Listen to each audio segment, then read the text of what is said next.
Welcome back to Cardine Field for the NECBL pregame show. I am Tim Scott, and today I'm joined with King Swampbats broadcaster Ethan Winters. So, Ethan, how did you get involved in the broadcast industry? Well, I started broadcasting high school football games at my high school in central Massachusetts, and from there I started broadcasting basketball games and then some baseball games as well.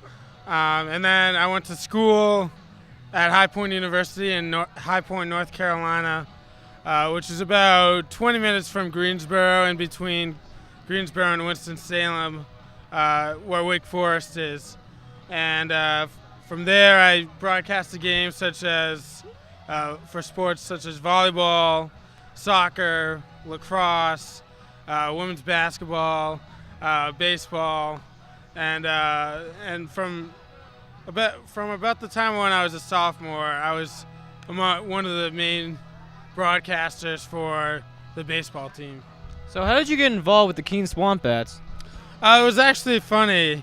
They were looking for a broadcaster, and someone that I went to school with at High Point, he originally applied, but he couldn't do it anymore, and so he referred the Swampbats organization to me, and they called me, and I figured, how many times am I going to have an opportunity like this just fall on my lap? So I just jumped all over it, and here I am.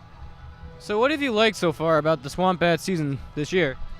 Well, getting to know the players really well. It's been nice. It's interesting to get to know the players and get to know their personalities, and just being around with the team.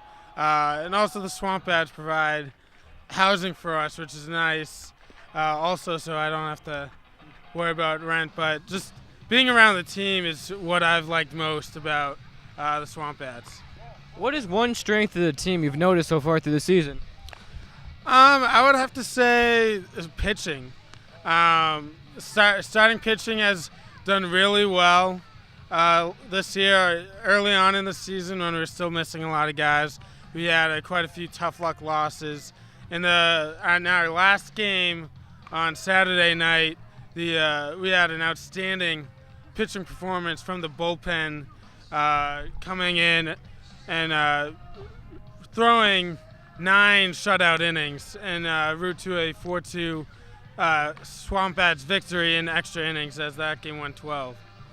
So, tonight's starting pitcher for the Swampbats is Dominic Zeverino. What can you tell us about him tonight? Well, Dom, he's one of our better pitchers. He's had a tough luck loss on his resume this season, but he also has a win. He had a win in the home opener, a 5-0 victory over Laconia, and he looked very impressive in that outing. He was involved. He also plays first base, and so he was involved in a collision a couple games ago. So his start, he was supposed to start against North Adams on Saturday, but his start got pushed back to tonight, and it should be an exciting game between the two finalists from last year's NECBL championship game. And what's one more important thing you want to focus on for the rest of the season? Just getting our hitting going. The last 2 games, 4 games to be exact, we've started to get some timely hitting, and we didn't necessarily get that at the beginning of this season. And so now the Swampbats are on a 4-game win streak. All of those games and wins have been come from behind victories, and so keep a lookout for some timely hitting tonight for the Swampbats. Thanks, Ethan. We'll have more coming up next here on the NECBL Broadcast Network.